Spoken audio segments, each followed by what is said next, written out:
right, folks, welcome to According to Sam. This is episode 208. Thank you so much for tuning in, watching, listening. Hope you guys have had a great week. I have a really good show for you guys today. I'm going to pick up where I left off in the last podcast, and I'm really excited about this show. If you remember, if you watched the last podcast or listened to the last podcast, it's titled The Peacemakers, and we were looking at a passage in Matthew, the book of Matthew in the Bible, the Gospel of Matthew. And the passage of scripture was the Sermon on the Mount, very famous, well-known passage, the Beatitudes or the 9 blessings. And we focused in on the seventh blessed, blessed are the peacemakers, for they shall be called the sons of God, the children of God, depending on the translation. And I want to pick up talking about the peacemakers in this podcast.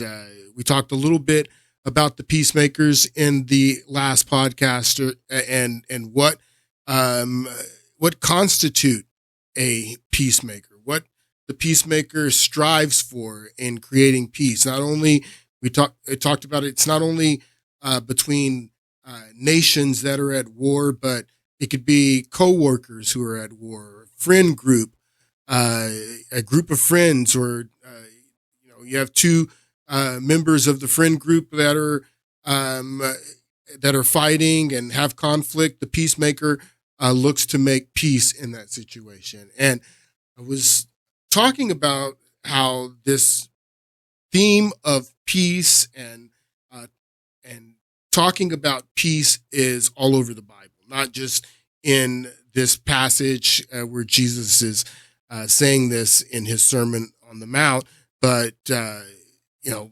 Paul, the Apostle Paul in the epistles, talks about peace a lot.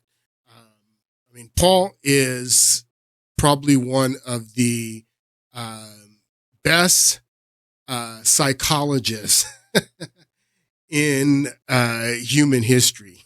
When you go through and you read the epistles, especially the book of Romans, there's so much psychology in what Paul is writing about, and I think that he gives a better psychoanalysis of humanity than anyone. Sigmund Freud, Carl Jung. The Apostle Paul is better than all of them.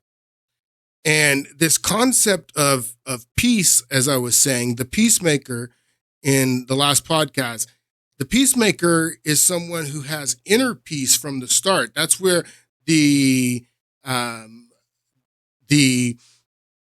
motive, the motivation for wanting to create peace in other situations that you have a sphere of influence is because you have inner peace. It's like you've heard people say that misery loves company, and you've probably experienced this and know people like this that are disturbed inside, that are miserable for whatever reason. They're always victims, and they can never be happy, never be positive. And those people like to create strife. They're the ones in your friend group that are always creating conflict and always creating strife, because within them, they have conflict.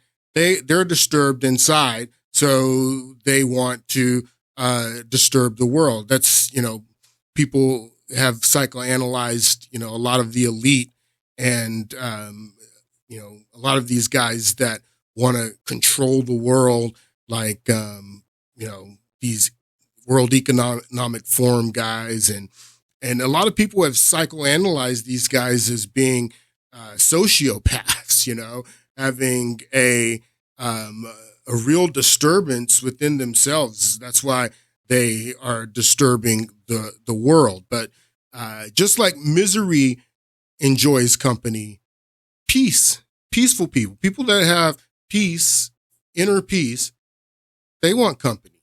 Sometimes you can't, if you're a person who has inner peace, sometimes the least amount of company is the best. That's why you find that a lot of these people who have inner peace, are more introverted. But I don't think that necessarily has to be the case. But the peacemaker, because you have inner peace, then I think that's what motivates you to want to create peace in every situation, because you have peace. You want to be in peaceful environments. You don't want to be in environments that are chaotic and where there's a disturbance. So that's what I want to talk about in this podcast. I want to talk more about that inner peace, and I want to talk more about it by showing some more passages in the Bible that demonstrate how, that's basically what the story is all about. That's what Jesus, if you read the Gospels and look at what he says, and if you read the epistles of Paul and the other apostles, it's all about inner peace. That's what, you'll hear this often in Christian circles, a peace that surpasses all understanding. That this inner peace doesn't have anything to do with your situation. It doesn't have anything to do with the environment you're in. In any situation, in any environment, you're able to be sustained with this inner peace. They call it a peace that surpasses all understanding. It's all in the mind. The mind. That's why I say Paul is such a great psychoanalyst, because he focuses so much on the mind, and that's where all of this stuff takes place. This guy, Brian Cox, the actor from Succession, this Hollywood degenerate, went viral this last week because he was in a podcast and he says that the Bible is one of the worst books ever. And it says Succession star Brian Cox opened up about religion, calls the Bible one of the worst books. Well, first of all, it's not a book. In the Christian Bible, it's 66 books. I think the Catholics have a few more books, but it's not just one book, Brian Cox. And I think that you, if you'd ever read it or opened it up, you would know that. But then he says, this is a quote from him, from Brian Cox. Religion does hold us back. Religion holds us back, because it's belief systems which are outside of ourselves. Okay. What is he talking about there? That anything that's outside of ourselves means that we have no control over it. He's talking about humanism. That's what he's talking about. Religion does hold us back because it's belief systems which are outside of ourselves. They are not dealing with who we are. We're dealing with who, if God says this and God says, and God does that, and you go, well, what is God? We've created the idea of God. We've created it as a control issue. And it's also a patriarchal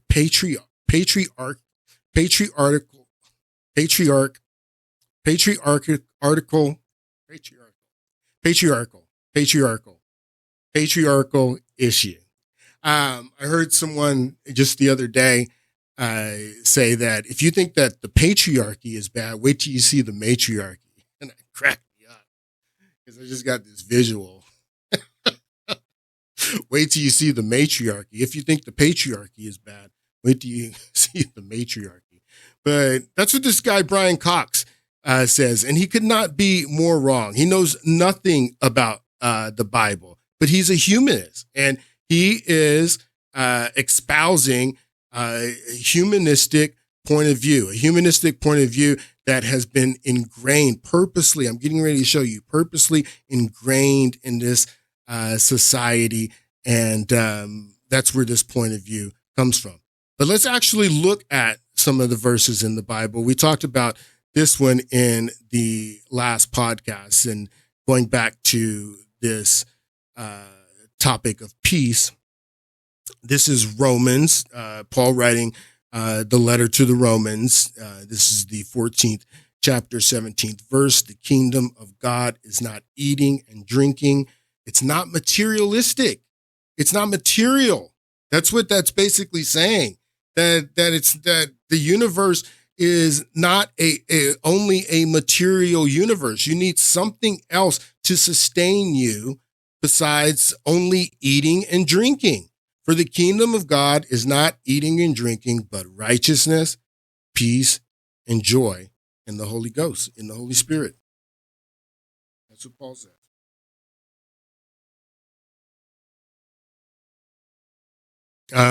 Again, this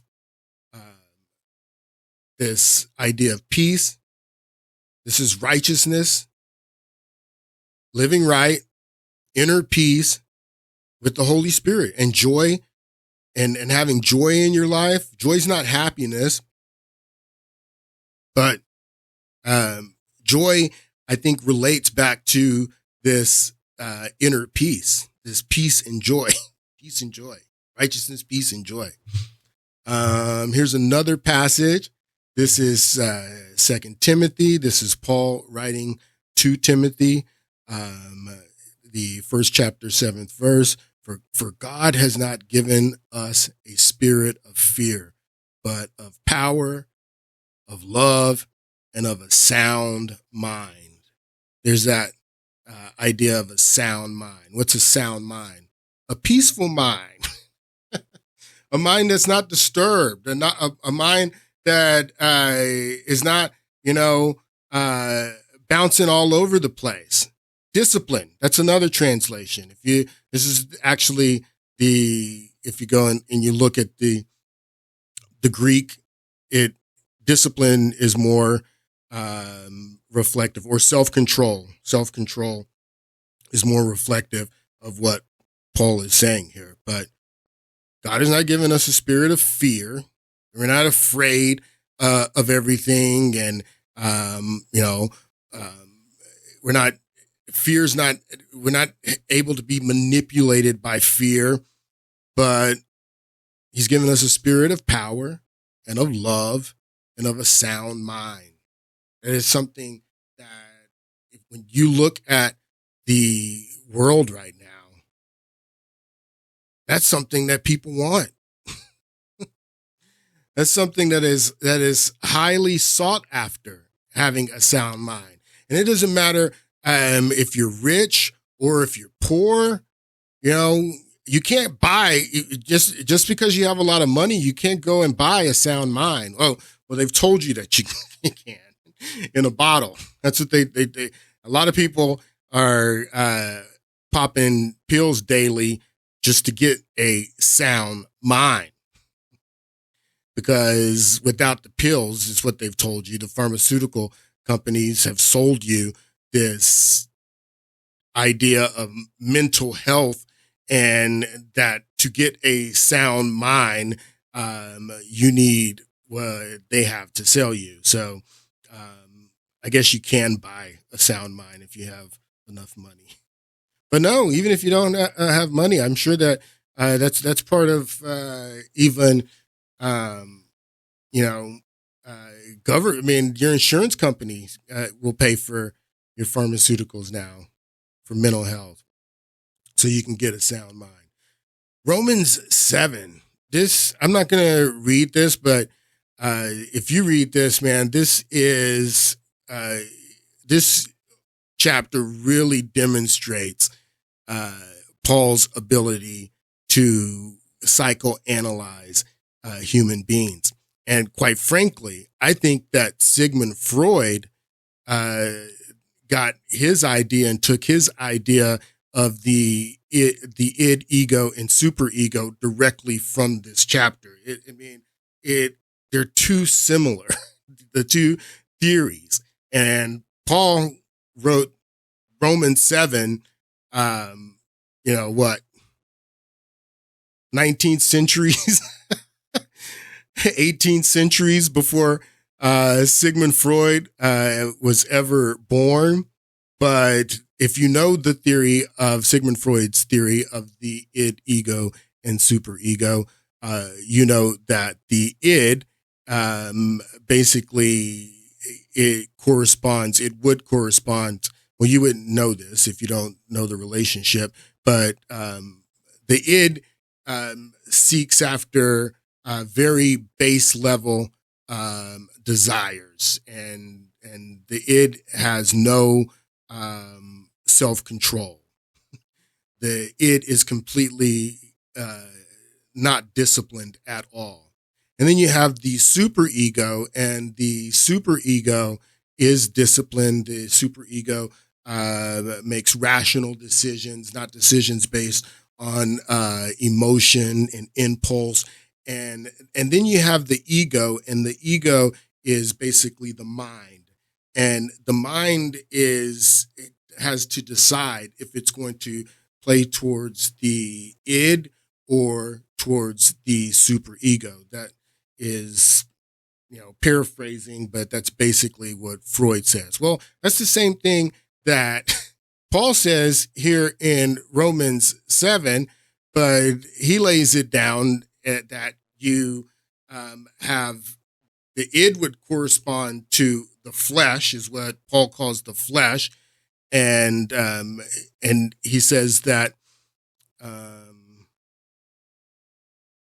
Let's see if I can find something here.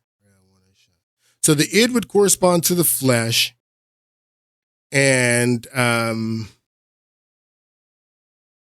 here it says right here. So when I lived according to the flesh, the sinful passions aroused by the law were at work in our bodies. So the flesh would correspond to the id, and then the spirit would correspond to the superego. That the spirit that you are your mind, and you're being pulled on by these two different forces. Your base level natural forces that would correspond to the id and the flesh, and then this superego, this spirit that is also pulling on you to do the right thing, to be prudent, to be disciplined, and all of those things. And so I think that Sigmund Freud got that idea. If he didn't, it makes, I don't know. Anyway, let's look at some more of these passages. This is Romans 8. Those who live here. So this is Paul talking about the flesh. And again, the flesh would correspond to Sigmund Freud's id. Those who live according to, let's just call it the id. Those who live according to the id have their minds set on what the id desires. But those who live according to the superego have their minds set on what the superego desires. The mind governed by the id is death, but the mind governed by the superego is life and peace. The mind governed by the spirit, the mind governed by the superego is life and peace.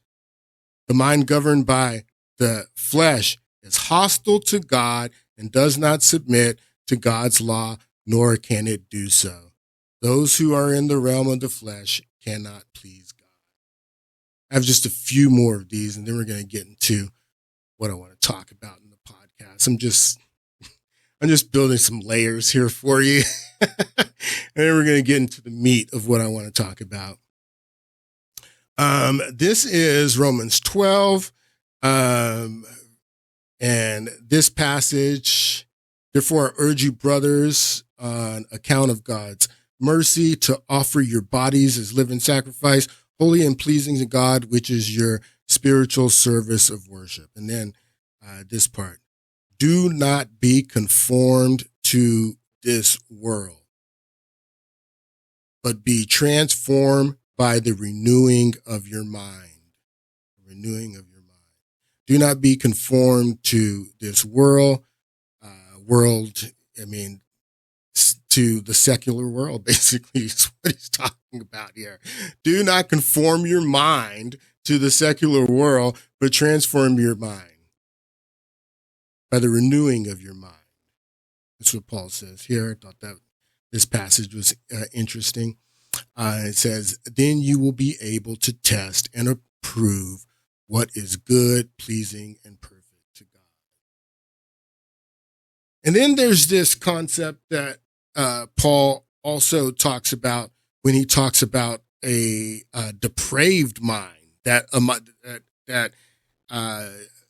that is not at peace, a mind that is depraved, a mind that is given over to the id, the flesh, and the super ego, because that's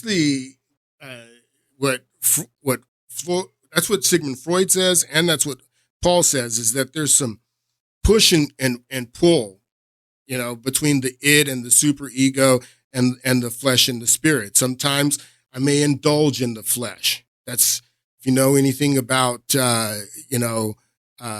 Mardi Gras and Fat Tuesday, that's the whole idea about that's why Ash Wednesday is the day after Fat Tuesday, because you indulge in the flesh.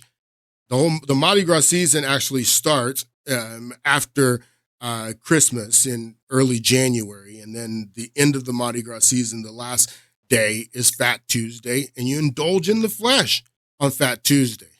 And then you go and you get the sacraments on Wednesday morning, and there's this push and pull, indulge in the flesh. Well, the depraved mind is the mind that where the superego, where the spirit has no more control, that it's all it's all flesh. It's that this is the depraved mind, and this is a concept that Paul talks about as well.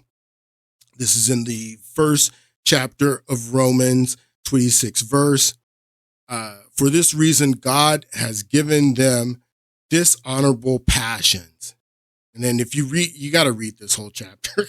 I don't have time to read the whole chapter, but you got to go and read the whole chapter, because when he says for this reason, he says a lot before for this. But so this is a conclusion that he's making.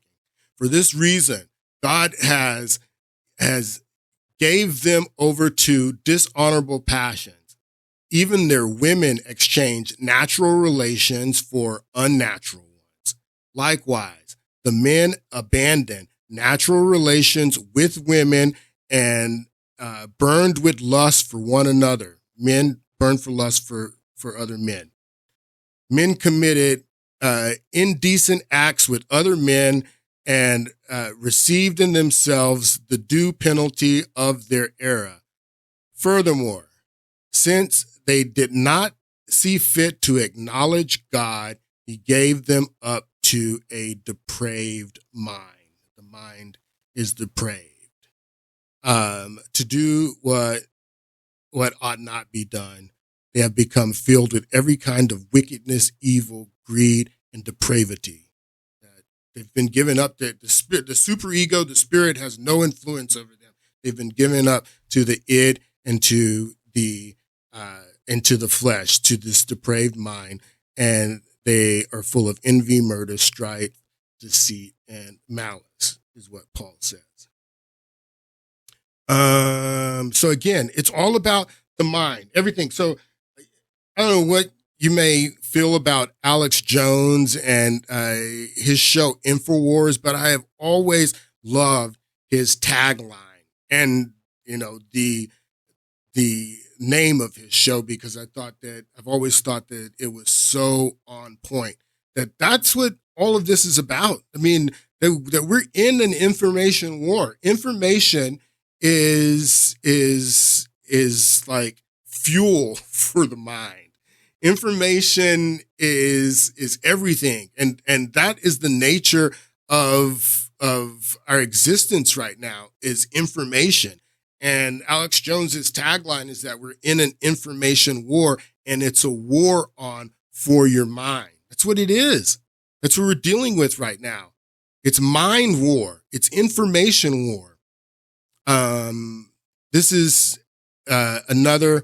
This isn't Romans. This is Ephesians, Paul's letter to the church at Ephesus. This is the 4th chapter, 17th verse. And it says, "This I will say, therefore, and testify in the Lord, that you should no longer walk as the rest of the Gentiles walk, in futility of their mind, having their understanding darkened, being alienated from the life of God because of the ignorance that is in them, because of the blindness in their heart, who being past feeling have given themselves over to lewdness, to work all uncleanness in greedness, with greedness." So this is, again, another idea of the depraved mind. "But you have not learned Christ, if indeed you have heard him,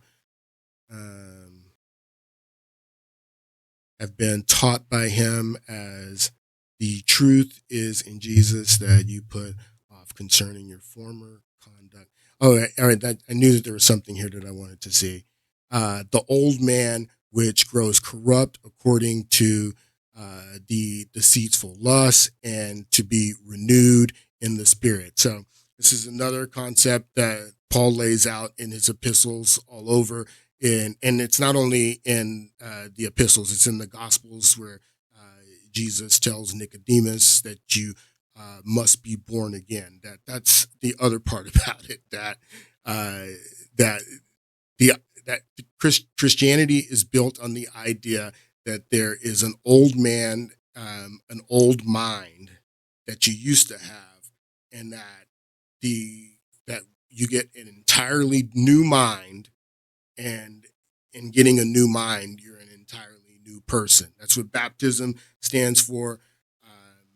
That's why it's basically saying that the old man is dying, and then the new man comes out of the water. And this is another concept. So that's what it says here, that you put off concerning your former conduct, that you don't think about your former conduct, that you separate and let your past go. That was the old man.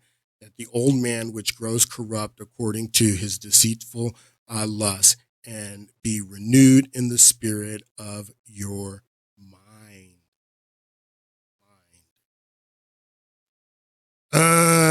And that you put on the new man, which is created according to the true righteousness and holiness. So again, this is a concept that Jesus talked about in the Gospels. Paul writes about it over and over again, that this concept that the old man is dead, and then you are a new man through your mind, because you have a new mind. So, God, how long did that take? That took about half an hour. So I go through all of that because Pastor John MacArthur, he caused a few waves this week with some statements that he made on mental health, and it went viral, and this made a lot of people angry. If you don't know who John MacArthur is, he is a pastor of a church in Los Angeles. He's a very famous Christian pastor, and he stirred a lot of people within the Christian community with the words that he said. Not only within the Christian community, I mean, a lot of people were highly upset with what John MacArthur says, but I'm getting ready to defend John MacArthur because everything that he says is 100% correct. Let's listen to John MacArthur. There's no such thing as PTSD. There's no such thing as OCD. There's no such thing as ADHD. Those are noble lies. To basically give the excuse to, in the end of the day, to medicate people. And Big Pharma is in charge of a lot of that. If you understand, take PTSD for example. What that really is grief. You are fighting a war, you lost your buddies, you have a certain amount of survival guilt because you made it back, they didn't. How do you deal with the grief? Grief is a real thing. But grief is part of life. Absolutely. And if you can't navigate grief, you can't live life. But if you clinically define that, you can give them a pill, a series of medications, and they end up in LA homeless on the sidewalk. Because it lobotomizes them. It absolutely, so everything that John MacArthur says here is 100% correct. And people, I mean, they went at this guy. How dare you? How dare you? My husband has PTSD. He was in war in Iraq. My brother had PTSD. He was in war in Vietnam. Well, yeah. This goes back to what I was talking about blessed are the peacemakers. and the people that got the most upset that I saw, I'm going to show you some comments that I picked out, were people that are sincere about,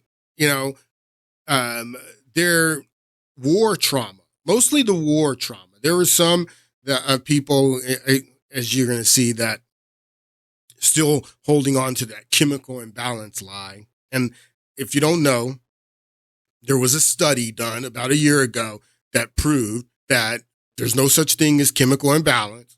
That's a lie. But where's all this stuff come from? Well, let's look at the Humanist Manifesto. And one of these days, I'm going to take you guys through this document and just like do a really deep dive. I'm going to do a podcast on education and how they took over our education and who was involved and responsible. But we're going to talk a little bit about who some of those people were right now. There is no one who is more influential in modern education in the United States than this man right here. John Dewey, Columbia University. There's no one who's more influential in modern education than this guy. And he was a signer of this document. The Humanist Manifesto 1. It was signed in 1933 by many people, but it was signed by John Dewey. So what does that mean? It means that the principles in this document, as John Dewey is building the structure of modern education, it is being built with the principles in this document. In this document. This guy right here, I've shown you this quote before, but this guy is also a signer of this document. Where's Francis Potter? Charles Francis Potter. Right here. Charles Francis Potter. He also signed the Humanist Manifesto. This is what Charles Francis Potter says.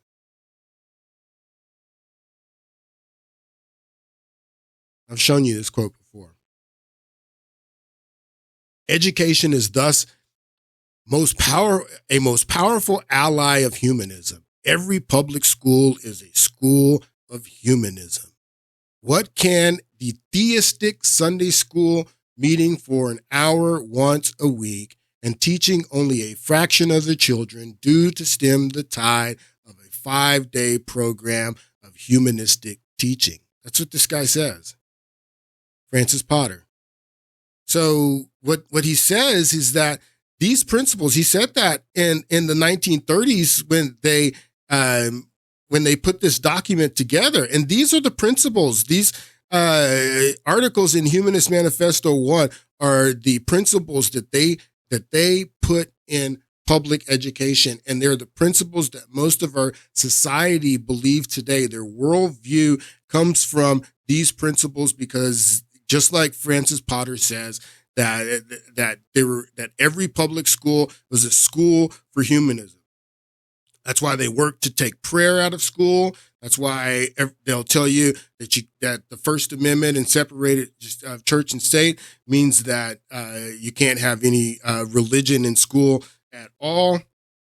That's why when I don't know if you remember the Dover case in Pennsylvania, when they wanted to bring in intelligent design and start teaching kids intelligent design alongside evolutionary science, that they put up a fight. No way. You're not bringing intelligent design into our humanist schools. We don't want any of your religion into our humanist schools. These were principles that they set up in the 1930s. People like John Dewey, people like Francis Potter. So we're just going to look at these first three, the first three of these statements in this in the Humanist Manifesto. These first three articles.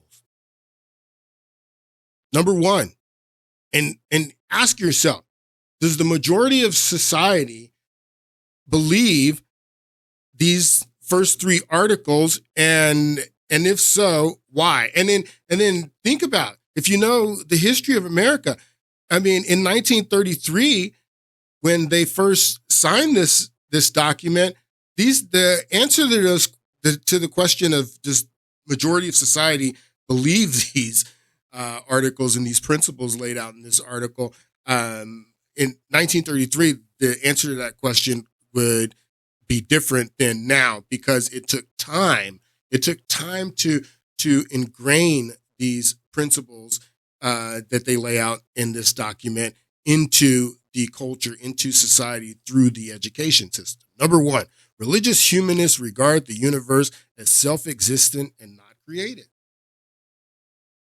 We don't believe there's a creator. There's no God. There's no such thing as God. It's fair enough. Humanism believes that man is part of nature and that he has emerged as a result of a continuous process.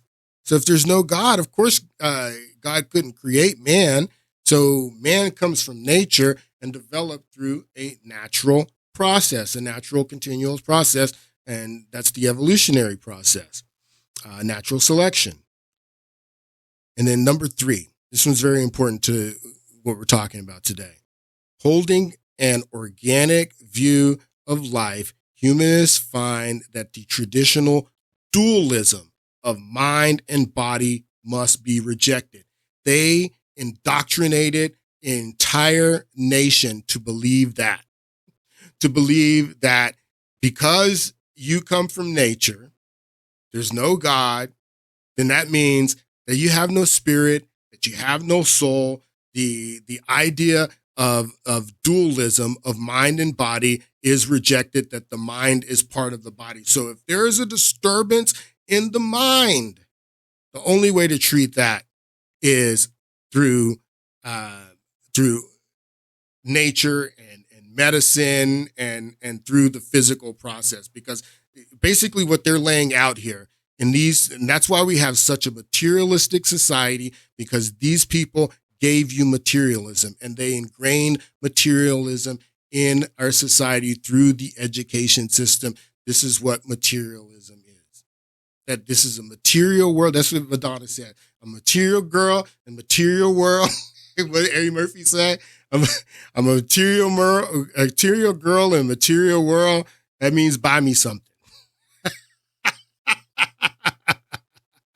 People have no connection with their inner selves. They don't believe that there's an inner self. They don't believe that there's a man in the box. They don't believe that they have a soul. They don't believe in the dualism of mind and body.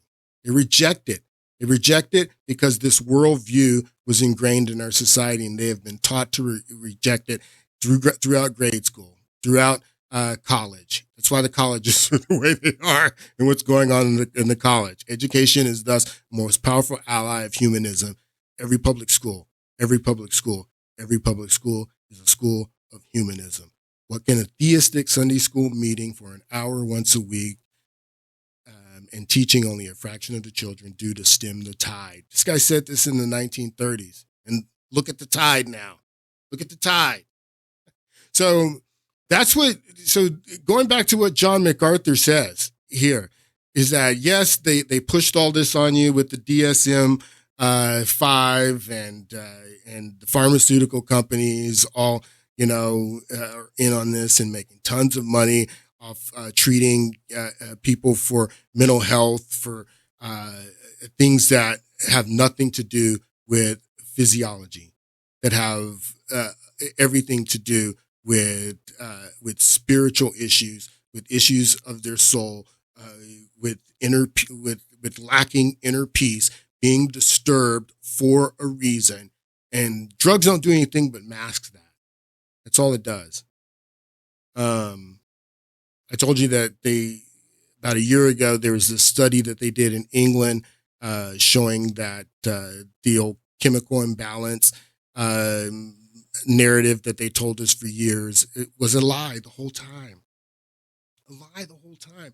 These people went from electroshock therapy to lobotomies. I mean, there have been some really outrageous physical trauma that people have been put through, all in an effort to cure them of some mental ailment that they're perceived to have.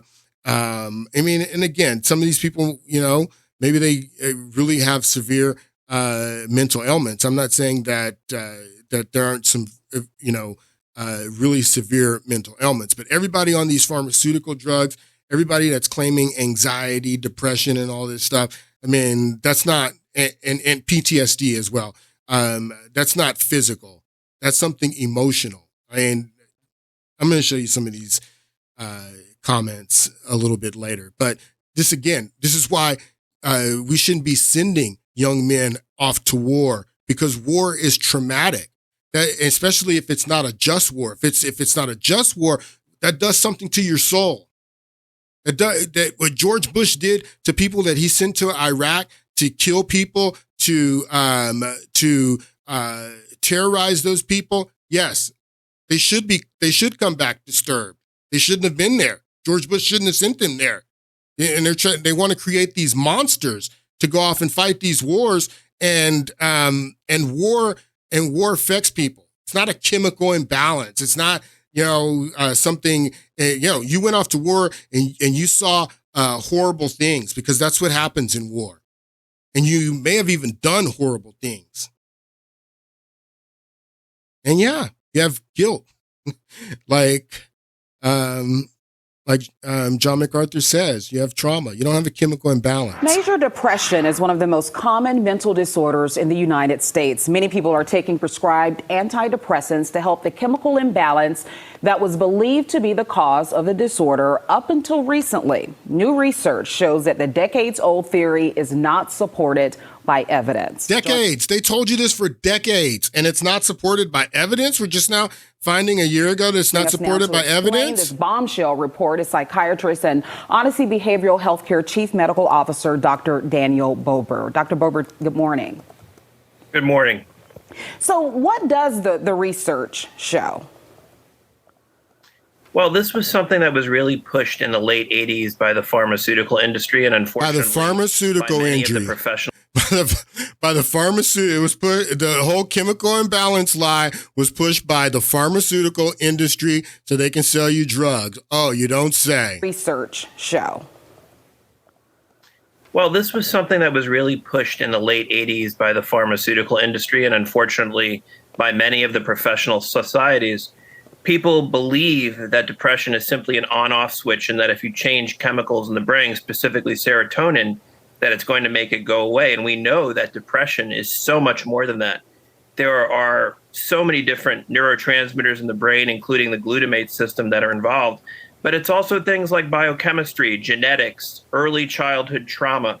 Depression is not letting go of the past, worrying about early childhood trauma, not letting go of the past. It has a lot more to do with that. It has to do with trauma. It has to do with being disturbed. It has to do with not being at peace. And you cannot give people drugs and put them at peace. I mean, you can sedate them. You can do that. But it's not taking care of the underlying problem. That's just sedating them. And if that's what you want to do, then, it's essentially what is going on. I'm going to show you some numbers here in a moment. We have a lobotomized society out here taking these drugs. These are some of the comments that I saw about John MacArthur's statement that I wanted to highlight. I don't have a lot of time, so I'm not going to spend too much time here, but this is one of the women who replied on one of the videos of John MacArthur that were going around, and she seems very sincere. My husband went to combat in Iraq as a U.S. Marine 3 times. Prolonged exposure to fight-flight chemicals while in combat caused brain changes and damage, commonly known as PTSD or panic disorder. So this woman believes that it was chemicals that her husband was exposed to that cause brain changes, I guess chemical changes, because she's repeating the chemical imbalance narrative. And a lot of people, I saw so many people talking about and says chemical imbalance, and people don't know anything about this study really that proved that there's no such thing as chemical imbalance. Came out about a year ago. And why would the media not be promoting that? Because the media is selling their drugs. The pharmaceutical companies are the media's number one advertisers. So they're not going to tell you that this chemical imbalance nonsense is not true.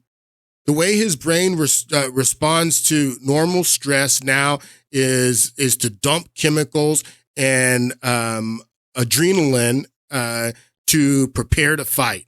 This is what she's told herself, that adrenaline is that chemicals and adrenaline are what is to get him ready to fight is, what causes PTSD. So this woman's a Christian woman, and she's really hurt by what John MacArthur says, because she says that her husband has PTSD because he went to Iraq. And my thing, going back to, again, what I was telling you in the last podcast, and these warmongers and these war hawks, they just want to create monsters to go out and fight their wars. That's what they want. They want to create monsters. They want to create more. This is why the peacemaker goes out and makes peace, because there's more cost to war than just the bodies that stack up and that die and the money that is spent. There's real cost, emotional cost, because Iraq was not a just war. And out of all of these things that disturbs her husband, who knows what he saw over there, but it wasn't a just war. I mean, if you look at the pictures from Abu Ghraib, you guys remember the Abu Ghraib pictures? I mean, looking at what we did to these people.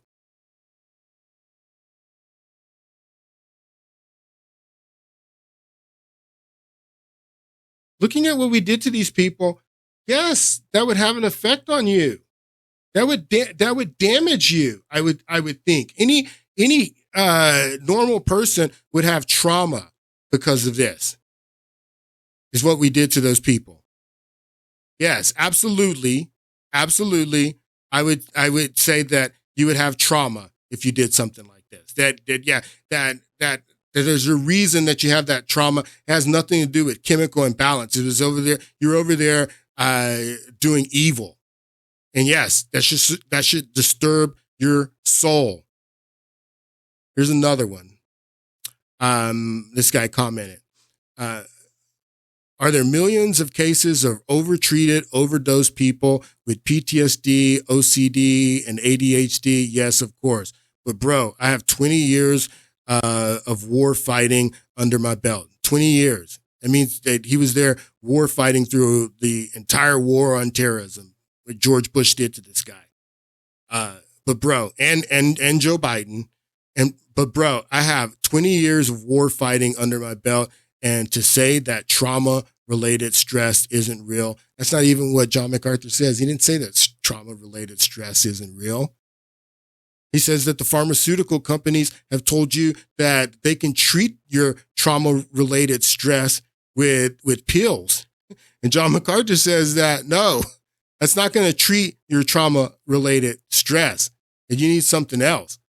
And again, I've told you guys about the land letter. That's why I resent the land letter so much, is because these Christian pastors wrote this letter to George Bush saying that the preemptive strike of Iraq was a just war. It says right here, land letter sent to U.S. President George W. Bush by 5 evangelical Christian leaders on October 3rd, because you got to understand, people, that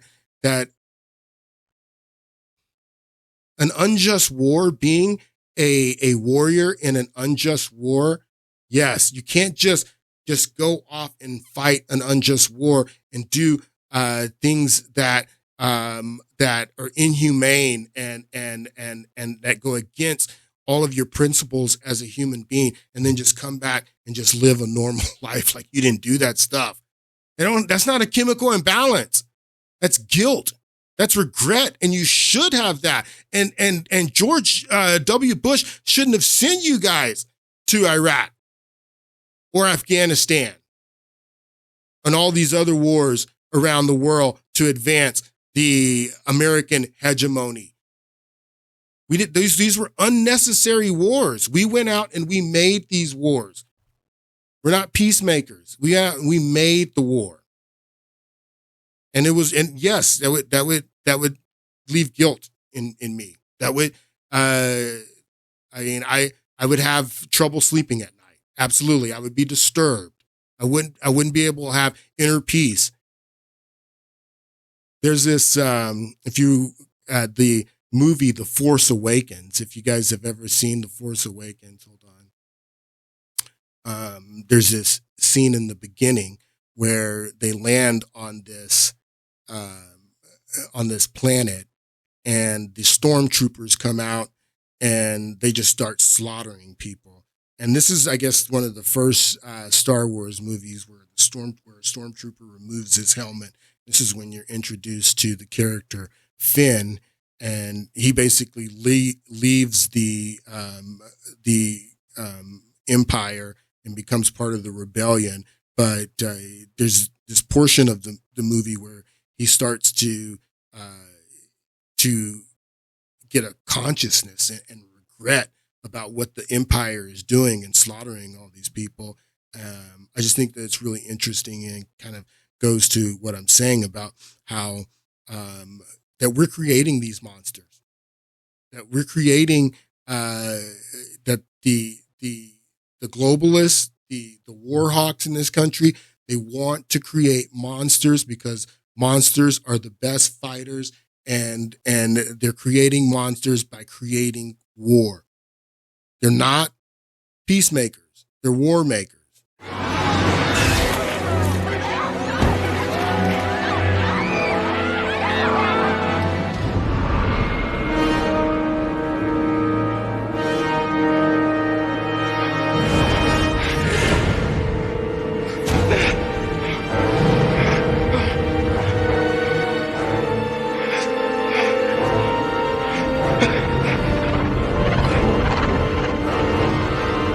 So he starts freaking out and what am I doing? What am I a part of? And this is, what you wanted to show with the scene, what motivates Finn to leave the dark side and the empire and to join the rebellion.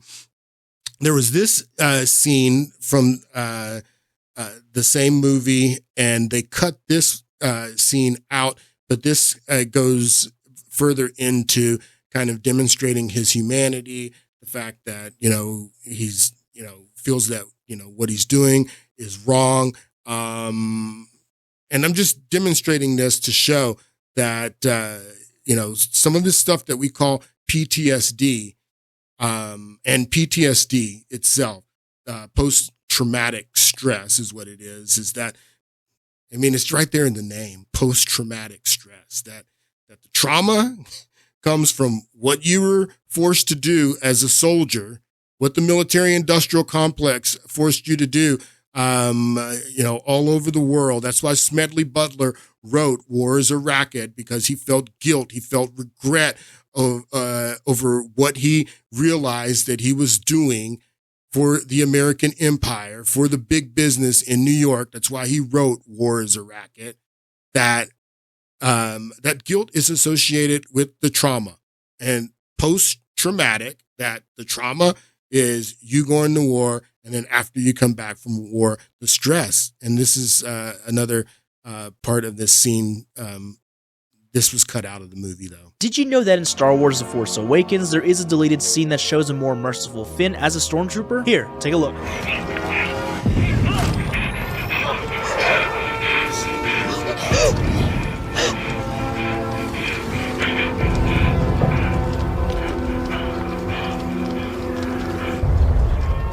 So, how much time do I have? I have a few more minutes. I'm not going to be able to get into this article, but I want you to listen to a little bit of Richard Dawkins went viral over the Easter holiday, and he went viral with his comments. And if you know anything about Richard Dawkins, he's an atheist. He's written tons of books against theism.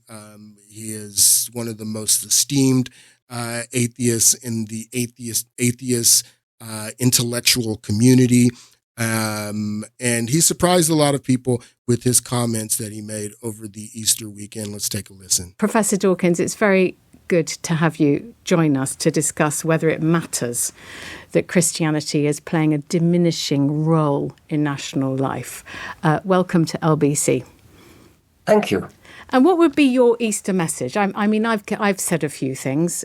What would you tell the nation? Well, I must say I was slightly horrified to hear that Ramadan is being promoted instead. I do think that we are culturally a Christian country. I call myself a cultural Christian. I'm not a believer, but there's a distinction between being a believing Christian and being a cultural Christian. And so, what the hell is a cultural Christian? I'm a cultural Christian, not a believing Christian. I love hymns and Christmas carols, and I sort of feel at home in the Christian ethos. I feel that we are a Christian country in that sense. It's true that statistically the number of people who actually believe in Christianity is going down, and I'm happy with that. But I would not be happy if, for example, we lost all our cathedrals and our beautiful parish churches. So I count myself a cultural Christian. I think it would matter if we substituted any alternative religion. That would be truly dreadful. Well, which brings me to my supplementary point, which is that, as we know, church attendance is plummeting, but the erection of mosques across Europe, I think 6,000 are under construction, and there are many more, are being planned. So do you regard that as a problem? Do you think that matters? Yes, I do, really. I have to choose my words carefully. If I had to choose between Christianity and Islam, I choose Christianity every single time. So this guy's just talking in circles. He went viral with these statements, and I thought they were very interesting because he understands the benefits of a Christian culture. He grew up in one. He appreciates it. He appreciates it even more now that Islam has taken over England. You don't know what you got until it's gone. One of those sorts of things. But he says, yeah, I like Christmas. I like hymns, I like the Christian worldview. And I like the society that the Christian worldview brings. I'm not a believer, and church attendance is going down, and the number of believers is going down. And I think that's a good thing, but I still want all the benefits of Christianity in society. I still want, there to be a society that's opened where women don't have to cover their hair, where I can go and, get a pork chop if I want, I appreciate those things. And what Dawkins is saying here is that he realizes the benefits that we have gotten in Western culture from Christianity, from the roots of Christianity. Now, I know the bad history. Trust me, I know the history. I know that Christianity hasn't been good everywhere, and that everyone who calls themselves a Christian is a good person, and I understand all of that. I understand the history, but the modern world that started in Europe, again, with the Italian Renaissance, with the Enlightenment, with the Age of Reason, with the Reformation, the modern world started in Europe in a society with a Christian foundation. This guy knows that. He knows that. And he knows the benefits of that. And he knows that what is happening now through migration to England is what's his name? Charlemagne's grandfather, Charles Martel, the Hammer, what he fought to prevent in the 6th century is happening in England right now through migration. And he sees this. And it sounds to me like Richard Dawkins is lamenting what he had in England because now more mosques are going up. Very interesting. Man, I don't have time to go into this article, man. I really want to go into this article. This is an article that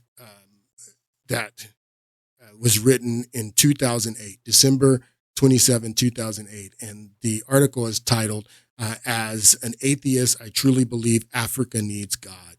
And then the subtitle is Missionaries, Not Aid Money, Are the Solution to Africa's Biggest Problem, the crushing passivity of people's mindset. The crushing passivity of people's mindset. I have a few more. I want to read just a little bit of this article. So the article was part of the Times, and I don't have a subscription, but I found a copy of the article here. Before Christmas, I returned after 45 years to a country that as a boy I knew as Naziland. Today it's Malawi, and the Times Christmas appeal includes a small British charity working there. Pump Aid helps rural communities to install simple pumps, letting people get their villages wells sealed and clean. I went to see this work. It inspired me. The renewing my flagging, yeah. So it inspired me. Renewing my flagging faith in development charities, but traveling to Malawi refreshed another belief too. One I've been trying to banish all my life, but a observation I've been unable to avoid since my African childhood. I need my glasses.